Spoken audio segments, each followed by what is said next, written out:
검찰이 이럴 때 잘해야 욕을 덜 먹죠. 맞습니다. 진짜, 왜냐면 예. 지금 이제 다음 이슈 이야기할 게 정경심 PC를 숨겨준 자산 관리인 우리 김경록 PB 있죠. 김경률 아닙니다. 김경록 PB가 증거 은닉에 관련해서 유죄가 확정이 됐어요. 자, 이 부분에 대해서 해석이 필요합니다. 이게 저는 이 기사를 보고 사실 제일 눈에 띄었던 그거예요. 동훈이가 이거 보고 증거 보존이라고 한 분 다 할 말이 있을 것이라고 했는데 사모펀드라고 한 사람들 할 말이 없는지 되게 궁금해요. 이게 사실 이제 말 그대로 유시민 이사장님을 타겟으로 두고 한 말이잖아요. 그러니까 이제 약간 복잡한 법률적인 이야기로 들어갈 수밖에 없는데 법은 판단을 할 때 이 사람이 평소에 어떤 사람인지 착한 사람인지 마음이 좋은 사람이었는데 선행을 한 사람인지 그런 걸 보지 않아요. 법은 판단할 때 이 사람이 잘못을 저질렀는지 안 저질렀는지 전문용어로 구성요건이 있는지 없는지 이것밖에 안 봐요. 그러니까 제가 왜 이 이야기를 이렇게 길게 할 수밖에 없다고 하는 게 예를 들어서 제가 이 연필을 갖고 집에 갔어요.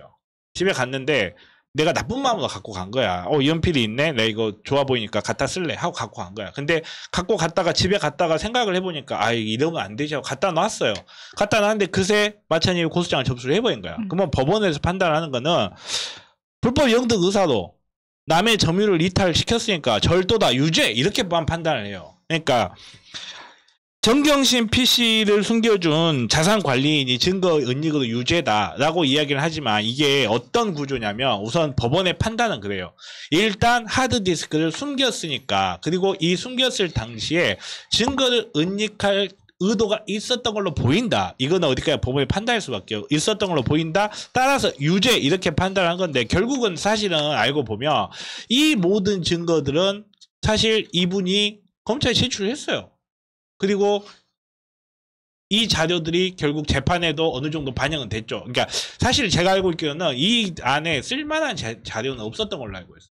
근데 법원에서 판단했을 때는 증거가 될 가능성이 있는 것을 은닉했기 때문에 은닉했다라는 식으로 판단을 한 거거든요. 그렇기 때문에 중형이 선고가 되기보다는 실형이긴 하지만 중형이 선고가 되기보다는 집유가 나온 거고 그리고 미리 제가 이렇게 백신 맞는 기분으로 말하는데 이거 분명히 이 자료가 없어진 거는 사모펀드 관련한 게 아니에요.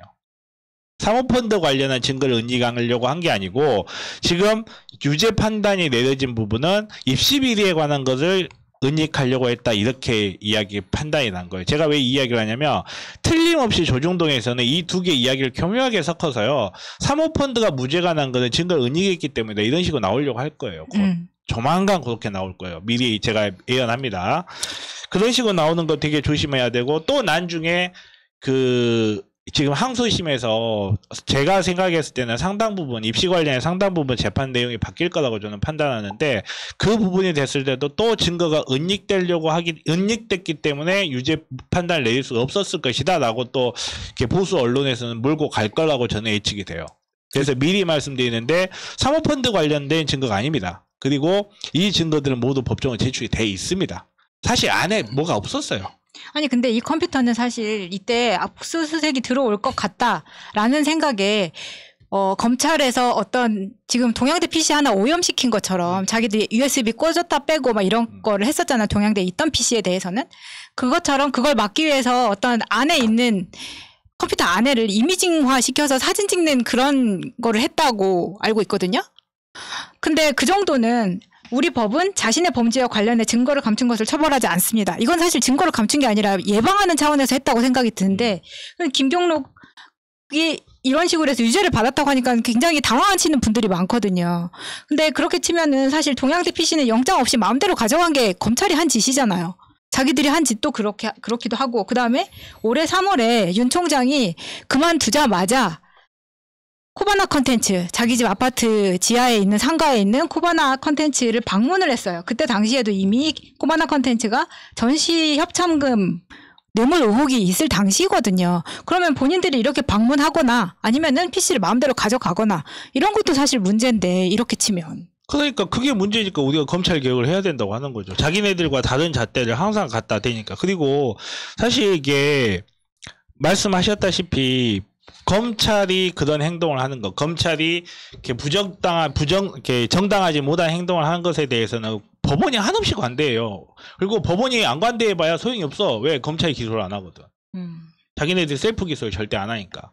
그러니까 그런 문제점도 있고 분명히 이미징을 하려고 시도를 했었을 것 같아요. 제 생각에도. 근데 이게 또 이야기가 복잡하게 나갈 수밖에 없는데 진술을 할 때 진술 증거에는 이제 보통 사경조서 사법경찰관들이 한 진술과 검찰이 한 진술을 우리나라 법원에서는 증거 능력을 달리 봐요.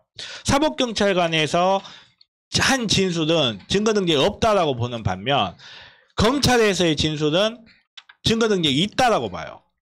그게 왜 제가 이 이야기하냐면 이때 당시에 이 PB분께서 낚였어요. 사실은 제가 봤을 때는 제가 이건 어디까지 제 판단할 수밖에 낚였어요. 뭐냐 하드디스크 어쩌냐 그랬더니 아니 제가 어디다 갖다 놨는데 야 그게 증거 은닉이야. 그러니까 아 그래요? 그게 증거 은닉이에요? 아 그렇구나. 그럼 제가 증거 은닉이겠네요. 이렇게 말해요. 아 맞아. 저도 그런 식으로 생각해요. 이게 사실 이 하드디스크를 뭐 교체를 해줬다, 뭐 컴퓨터를 숨겼다 이렇게 얘기를 하는데 이거 지난번에 우리가 다뤘던 내용이고요. 이거 하나 복사해 놓으려고 했었던 것 뿐이잖아요. 그냥 수사기법에 경찰의 수사기법에 당한 것 뿐이라고 생각이 들고 그다음에 이 압수수색에 대한 문제 말고 말씀하셨던 그 동양대 PC에 대한 그 이미 제출했다라고 한 부분 그 부분에 대해서 사실 오늘 우리가 봤던 내용 중에 이런 내용 있죠. 현직 검찰 수사관이 제보했던 윤석열 수사에 대한 내용 처음부터 끝까지 제가 다 읽어봤는데 정말 자세하게 검찰 내부자로서 생각할 수 있었던 알 수 있었던 그다음에 검찰 내부의 분위기까지 하나씩 전부 다 하나씩 설명을 정말 잘 해놓고 있더라고요. 저도 이제 전적으로 동의합니다. 형사소송법의 216, 217, 218조 위반으로 그 압수 이미 제출된 거 그거 불법적인 것이다. 그러니까 이게 만약에 얘가 이거를 하지 않았다라고 하면 또 다시 이것도 불법적으로 압수수색이 되거나 아니면 불법적으로 이미 제출이 되거나 그런 방식으로 넘어갈 수밖에 없었던 문제였었습니다. 그러니까 사실 지금 이 부분에서 증거인멸 문제로 해서 유죄 판결이 나왔다. 크게 우리가 무게를 실어 볼 만한 그런 문제는 아니라고 보여요. 그러니까 제가 그때 당시에도 그런 이야기까지 했거든요. 이걸 이미징하는 거는 검찰 100% 믿을 수밖에 없기 때문에 이미징을 하는 거다 했더니 막 저명한 법학자니 언론이 막 몰려와가지고 검찰을 못 믿는 거는 사법체계를 절단내자는 거 뭐 그런 이야기 했거든. 사실은 알고 보면 형법하고 형사소송법이 존재하는 이유가 검찰을 못 믿어서 존재하는 거예요. 검찰한테 이러이러한 짓을 하지 마라. 예를 들어서 불법 수집된 증거를 증거로서 사용하지 못하게 하는 건 불법 수집된 증거를 증거로 사용해서 유죄 판결을 내릴 수 있으면 일반 국민의 삶이 너무 불안해진다는 거죠. 그러니까 그런 게 전체적인 맥락에서 이 판결 자체가 아쉽다라고 생각하는 거는 우선 별개로 그것까지 가면 이야기를 너무 많이 할 수밖에 없어요. 포나님 뛰어오십니다. 그러면 그러니까 거기까지 이야기를 가지 않고 다만 단지 이 재판 자체를 놓고 본다 하더라도 여러분들이 정말 앞으로 주의하셔야 될 게 사모펀드 관련된 게 절대 아니라는 걸 기억을 하시고 이거는 이미 하드디스크는 제출이 됐다라는 내용을 기억을 하셔야 돼요. 안 그러면 일주일 내에 아마 조중동에서는 그런 식으로 저는 보도 분명히 나올 거라고 봐요.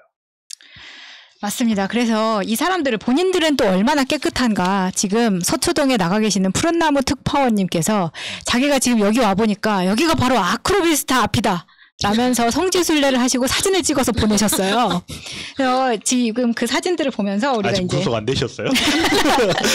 그 아크로비스타 이제 윤석열이 지금 기거하고 있는 3층 그 306호에 삼성전자가 사실 2010년에 7억 원의 전세권을 설정을 하거든요. 이것 때문에도 말이 많습니다. 왜냐하면 아니 왜 삼성전자가 들어오냐? 그래서 삼성전자 법인 이름으로 들어오느냐?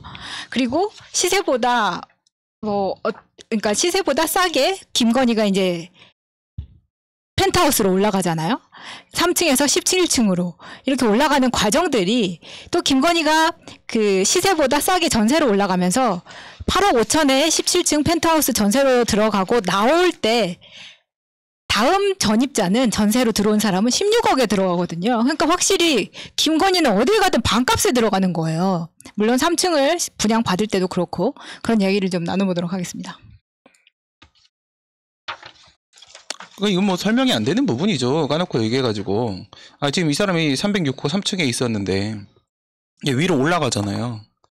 위로 올라가는데 물론 거기 위로 올라갈 때 이게 처음에 살던 데가 49평 정도 되고 그다음에 위로 올라가면은 17층에 올라갔을 때 한 63평 정도 되고 그래요. 조금 더 넓은 데서 살려고 올라가는 거야. 자기 마음이죠. 그러면 밑에 이건 자가였어요. 자기 집이었단 말이죠. 그럼 그 집을 팔고 위로 올라가서 돈이 부족하면 전세로 들어가면 될 것인데 자기 집은 팔지 않고 그대로 전세를 주고 자기가 들어가서 또 전세를 얻고 한다는 게 말이 안 되는 거잖아요. 뭐 간단하게 우리 이런 생각해 볼 수 있어요. 이거를 아예 파는 것보다 난 이 집을 그냥 가지고 있는데 팔았을 때만큼의 금액을 받을 수 있다면 난 집을 가지고 있으면서 전세를 주겠죠. 과연 이 금액은 어떻게 설정된 것인가.